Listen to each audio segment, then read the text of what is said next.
एक बार राकेश नाम का एक लड़का एक कंपनी में मैनेजर की पोस्ट पर ज्वाइन करता है। कंपनी का डायरेक्टर खुद राकेश को न्यू ज्वाइनिंग करने के उपलक्ष्य में बधाई देता है और राकेश को उसका केबिन दिखाता है।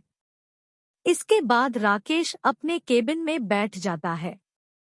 कुछ देर के बाद एक पियोन राकेश को पानी की बोतल देने आता है। वह राकेश को पानी की बोतल देते समय कहता है कि लो बेटा पानी की बोतल। इस पर राकेश गुस्सा हो जाता है और कहता है कि तुमको कंपनी के मैनेजर से बात करने की तमीज नहीं है। यह बेटा क्या होता है? तुम्हें मुझे सर कहकर बुलाना चाहिए। कुछ देर के बाद कंपनी का डायरेक्टर सभी को मीटिंग के लिए बुलाता है, जिसमें राकेश भी जाता है। मीटिंग रूम में डायरेक्टर सभी को कहता है कि आप सभी ने employee of the week, employee of the month या एम्प्लॉय ऑफ द ईयर तो सुना होगा, लेकिन आज मैं best employee of the ever का अवार्ड देने वाला हूं। इसके बाद वह शुक्ला जी को बुलाता है। शुक्ला जी वही पियोन होते हैं जिसे राकेश ने डांटा था।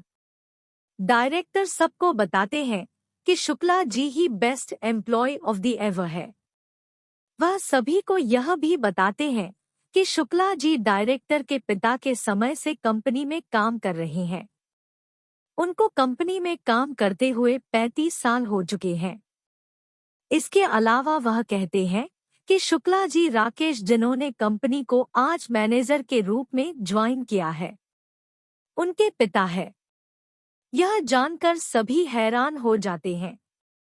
राकेश मीटिंग में अपना सिर नीचे करके बैठा रहता है।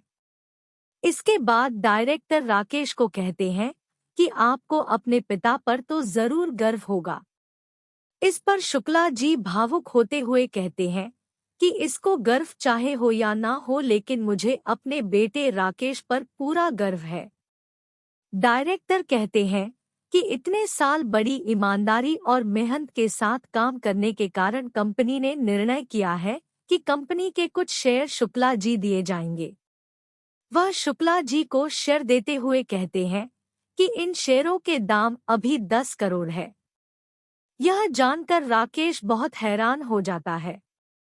डायरेक्टर शुक्ला जी को कहते हैं कि आप भी आपसे कंपनी के पार्टनर हैं और यह सभी मीटिंग में जो बैठे हैं वह आपके एम्प्लॉय हैं।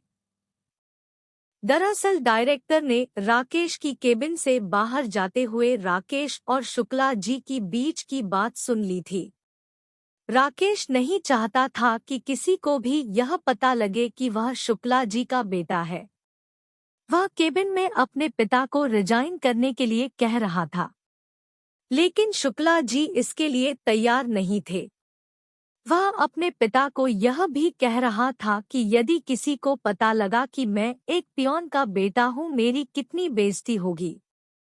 अब मैं मैनेजर की पोस्ट पर लग गया हूं, मैं आपको घर बैठा कर खिला सकता हूं।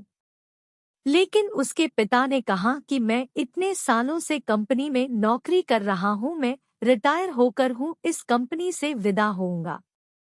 इस तरह पिता पुत्र के रिश्तों की यह बहुत ही इमोशनल स्टोरी थी जो किसी को भी भावुक कर दे। एक पिता जिसने सारी उम्र काम करके अपने पुत्र को मैनेजर बनाया, वही बेटा आज अपने पिता को पियोन कहकर उसकी बेइज्जती करता है।